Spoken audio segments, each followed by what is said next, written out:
So that was the most requested story today, and I have no idea what's happening. So hi, welcome to the Philip DeFranco Show. Hit that like button, otherwise I will punch you in the throat, and let's just jump into it. So yeah, your first dose of news poison is this now viral video. There are still a lot of questions yet to be answered, but here is what we know. This appears to have happened in a Victoria's Secret in New Jersey. The video went viral yesterday, with the video being recorded by a black woman, Ijeoma Ukensa, and the woman that was on the ground and also did several other things that we're about to walk through, being identified in several reports as Abigail Elphick. So as of right now, it is unclear what exactly led to all this viral footage, but what we do see is this viral video starts with what appears to be Abigail attempting to hit her. No, it's you. Now you are, oh my God. Oh my God. She just tried to run and hit me. And now did you see her? Abigail then repeatedly asking for the recording to stop. She's crying on the floor. Would you please don't record me? Don't record me. Approach her.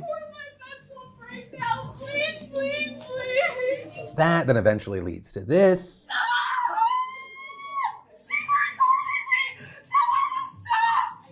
You keep lying saying I'm threatening you, so I'm recording to protect myself.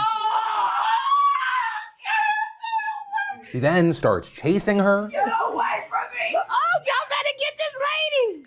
Get away from me! Eventually, a person who appears to be an employee starts to step in while Abigail continues to scream. There's also footage that was allegedly posted by Ijeoma on YouTube, including a clip where it appears that Abigail might be calling 911, as well as another video where Ijeoma says that she's at the police station looking at a police report, which appears to have been filed by Abigail, though it is not made clear. But Ijeoma saying some of it is false, implying that it came from Abigail. Ijeoma also saying that she plans on filing a complaint against the officers and mall security that responded because she didn't feel protected. Also, according to TMZ, a rep for Essex County Prosecutor's Office told them an investigation is underway over this to determine if any laws were broken, which includes the conduct of officers who arrived on the scene to deal. With this whole situation, we saw a lot of people sounding off. Yvette Nicole Brown saying, if Ijeoma hadn't been recording this foolishness, what Abigail was doing could have gotten Ijeoma arrested or killed. Shades of Amy Cooper, I feel threatened while threatening. And Amy Carrero adding, behavior like this is what gets black folks killed. This is not mental illness, this is a weaponization of white panic. She is performing her privilege with rancor. Also with this, Ijeoma has since posted a GoFundMe saying that she's looking to hire an excellent attorney, with that having raised over $37,000 as of recording. Right, and so with this story, I wanna know what you're thinking, right? Which camp do you land in? Or do you think that this woman was in the wrong, right? There was the weaponization of white panic, that she's a Victoria's Secret Karen, a lot of people referred to her as? Or no, are you in the camp of it appears that this woman is actually having a mental health crisis, she's being exploited in this video? Or hey, maybe you're somewhere in the middle, but I'd love to know what you're thinking and why in those comments down below. Then we had Logan Paul in the news because he's now being accused of participating in a pump and dump crypto scheme called Dink Doink. Right, if you're unfamiliar, good, but also now I'm sorry. It's a coin that has this,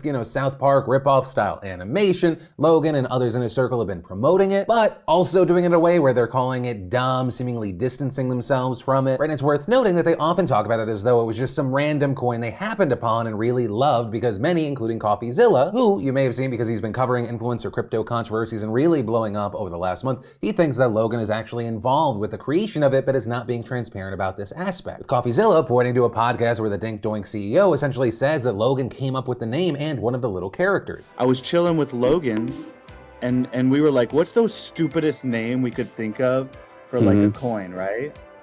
What's the weirdest name we could think of for like a little mascot that's like a dumb sprint? We were like, Dink Doink. Right, so CoffeeZilla and others alleging that this is a tactic for him and his friends to get in on the ground floor, promote the coin, and then make money and run. That's how this works, guys. They get in early, you pump up their bags, they sell it off. Right, and it's not just CoffeeZilla, a number of creators speaking up, including iDubbbz, accusing Logan of the same thing, calling for more transparency. Who is the Dink Doink people? Who are they? Tell us who they are. Give us their names and their faces.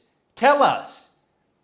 If it's legitimate, you should give us their names and their faces. Now with this, as of right now, it doesn't appear that Logan has spoken publicly about the backlash or the accusations, though we have seen some defending him, people saying, Logan hasn't sold a single coin, but also at the same time, we're seeing pushback there because you have people saying, well, so you're saying he's not a scammer because he just hasn't pulled the rug yet. Right? Because once again, if Logan and the people around him are actually way more involved than he's been letting on, it's kind of got the scent of, you know, the CSGO Lotto situation. But yeah, for now, we'll wait and see. Then we've got doctors saying, please don't do this thing, which means that more people are gonna do this thing. It's like when people found out that Switch cartridges taste disgusting on purpose, everyone was like, I have to lick it now. Or we made them taste bad so people wouldn't put them in their mouth, but now more people are doing so because we did that? Right, so the variation of this today is that there's a TikTok trend showing people stuffing garlic cloves up their noses for 20 to 30 minutes in an attempt to relieve congestion. They do it, they take it out, and you just see an absolute fire hose of snot come out. Right, and so with this, TikTok has removed some of the videos. You also have doctors warning to not do this, saying there's no medical proof that garlic acts as a decongestant. Doctors also noting that stuffing something in your nose, right, it's a foreign object, it could actually cause irritation and swelling. And as far as why, right, all that snot is coming out, a doctor told Insider that it may be because the nose produces mucus when irritated. And actually on top of that, the cloves could block mucus from flowing. So instead, you have doctors recommending using already known solutions if you feel congested, right? Things like antihistamines, over-the-counter saline sprays, neti pots. But I, not a doctor because I dropped out because, oh my God, organic chemistry 2 is impossible. I personally say keep it up. You know, over the last decade, but also especially over the last few years, I've realized that, you know what?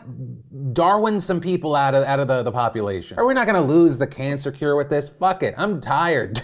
Then, while I often talk about the world being on fire in a metaphorical sense, also, at times, it is literally on fire. In fact, massive wildfires are currently burning through 12 states as far north as Alaska and as far Midwest as Minnesota, with, in fact, more than 1 million acres on fire across the US and Canada as of this morning. And plainly put, this fire season is shaping up to be even worse than last year's amid record high temperatures and historic droughts. And as if that wasn't enough, as if it was like a hell-sent punishment for our climate change sins, some places in California are now seeing fire-nados. Sounds like a B-movie on sci-fi, an actual thing. And while fire-nados are one of the world's rarest weather phenomenon, in the last few weeks, there's already been 2 in California. So I guess the main point of this story is fuck, oh no, shit, fuck. But from that, I want to take a quick second to thank the fantastic sponsor of today's show, Raycon. Co-founded by audio engineers and some of the music industry's elite, Raycon is disrupting the electronics industry by designing premium wireless audio for half the price without compromise. Raycon prioritizes customer experience from start to finish and have created wireless earbuds that are the best way to bring your favorite content with you wherever you go. I use mine for podcasts, Zoom calls, they're great for when you're on your runs or just working out in general. Also, a big thank you to last time we did the Raycon spot. I asked you guys, you know, what's some new music or some like old stuff that you always go to that you listen to you'd recommend. Thank you. And also, if there's other stuff, please let me know in the comments. But also, back to Raycons, I mean, they come in a range of fun colors and patterns. They're extremely compact and comfortable, sound great, and most importantly for me, they provide 6 hours of playing time, seamless Bluetooth pairing, and more bass. And best of all, right now, Raycon is offering 15% off just for you, so click that link in the description down below or go to buyraycon.com/DeFranco to get 15% off your order today. And don't forget, they have a 45-day free return policy, so what are you waiting for? Then, in some positive news for the 39 million families out there with about 65 million kids, starting this week, you should be getting some money thanks to the first wave of child tax credits going out. Right, these expanded credits were rolled out under the stimulus package back in March in a landmark U.S. policy that experts estimate will cut child poverty by nearly half. Most American families will get some kind of benefit, half of which will be given as advances on 2021 taxes in 6 different monthly installments. For married couples making less than $150,000 jointly or individuals that make under $75,000, the payments will be $300 per month for children under 6 and $250 for those between the ages of 6 and 17, with the credit also phasing out for taxpayers who make $170,000 jointly or $95,000 individually. As for how people can claim the credit, most families who have filed their taxes in either 2020 or 2019 don't actually have to do anything. And actually, non-filers will also receive the credit, and those who use the IRS tool in 2020 to register for stimulus payments will be automatically enrolled. And if you want to see if you qualify, you need to submit any additional information, or you want to manage your payments and banking info, you can use the Advanced Child Tax Credit portal that I'll link down below. Then, in really concerning international news, we should definitely talk about food and hunger. And this, in part, because of a new UN report that came out this week that is really shocking. Finding, among other things, that during the pandemic, about 1/3 of all the people in the world didn't have enough food to eat. For some more of the specifics, the number of people without access to healthy diets grew from 320 million people to 2.37 billion people. The number of people who went hungry was at 811 million, which is a massive jump to the prior year at 161 million. Right, and with all of this, an estimated 22% of children under the age of 5 are considered to be stunted. Though, of note, this is not impacting everywhere share equally. The most dramatic negative shifts that we've seen have happened in Latin America and the Caribbean. Dealing with the worst of the situation, hands down, you have Africa. What's really interesting with this situation is that the president of the International Fund for Agricultural Development, he's saying there's actually enough food being produced to feed everyone, and actually the crisis is a failure in the food system. And saying with that, we need to transform every aspect of our food system, how we harvest, process, package, transport, and market our food, so that it delivers healthy diets and decent incomes for the people who work in them. Then, in really big news, remember how yesterday we talked about how a majority of Democrats in the Texas House fled the state? Right, and the reason they did that was to prevent Republicans from having enough members present to pass a voting restrictions bill during a special session called by Governor Greg Abbott. Well, as it appeared that they were going to do, those legislators went to D.C. to pressure federal lawmakers to pass new voting protections, promising to stay there until the 30-day session ends on August 7th. We also know that we are living right now on borrowed time in Texas.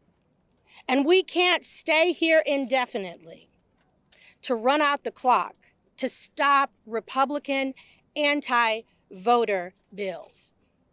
That's why we need Congress to act now and pass the For the People Act. And so now the big news today is this morning you had Abbott threatening to arrest these lawmakers. I can and I will continue to call special session after special session after special session all the way up until election next year. And so if these people want to be hanging out wherever they're hanging out on this taxpayer-paid junket, they're going to have to be prepared to do it for well over a year. As soon as they come back in the state of Texas, they will be arrested. They will be cabined inside the Texas Capitol until they get their job done. But also, it doesn't seem like Democrats who already knew that the Texas House Speaker had the power to arrest them for their actions will change their minds. And as far as the threat of repeated special sessions until the legislation is passed, that really depends on if Congress can get its shit together and pass voting protections. Right, and the timing is very notable here because today you had Biden delivering a speech that has been described as his most forceful condemnation of Republican-led efforts to undermine voting rights, with White House officials saying this is the first part of a sustained push to revamp the federal efforts to pass voting protections. And among the things that Biden talked about in his speech very early on, he talked about the 2020 election, something that is very important because Trump has continually lied about the election, and that is very notable because those lies are then being used as a justification for cracking down on voting rights. Audits,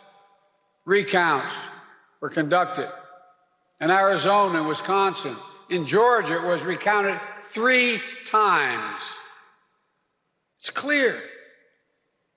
For those who challenge the results and question the integrity of the election, no other election has ever been held under such scrutiny and such high standards.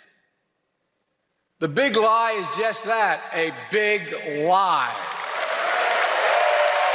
Biden then speaking more directly on Republican voting restriction bills. They want to make it so hard and inconvenient that they hope people don't vote at all. That's what this is about. This year alone, 17 states have enacted, not just proposed, but enacted 28 new laws to make it harder for Americans to vote. Not to mention, and catch this, nearly 400 additional bills Republican members of the state legislatures are trying to pass. The 21st century Jim Crow assault is real. It's unrelenting. And we're going to challenge it vigorously. With Biden also hitting on the fact that it's not just Republican-led efforts to crack down on who can actually vote, but also the vote counting itself. It's about moving from independent election administrators who work for the people to polarized state legislatures and partisan actors who work for political parties. To me, this is simple. This is election subversion. It's the most dangerous threat to voting and the integrity of free and fair elections in our history. Never before have they decided who gets to count.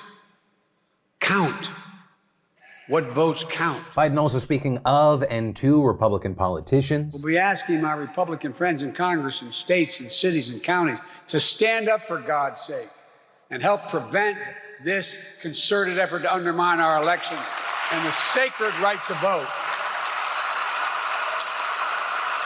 Have you no shame? And the final highlight here that I'll include is Biden saying plainly what I feel like I and many others have been saying for months now. We're facing the most significant test of our democracy since the Civil War. That's not hyperbole. Since the Civil War. The Confederates back then never breached the Capitol as insurrectionists did on January the 6th. And ultimately with this story, and honestly anything else that stood out to you today, I'd love to know your thoughts in those comments down below, because this, yes, it's a news show, but it's also meant to be a conversation. And of course, as always, thank you for watching, like, and subscribe, and all the good stuff. My name is Philip DeFranco. You've just been filled in. I love yo faces, and I'll see you tomorrow.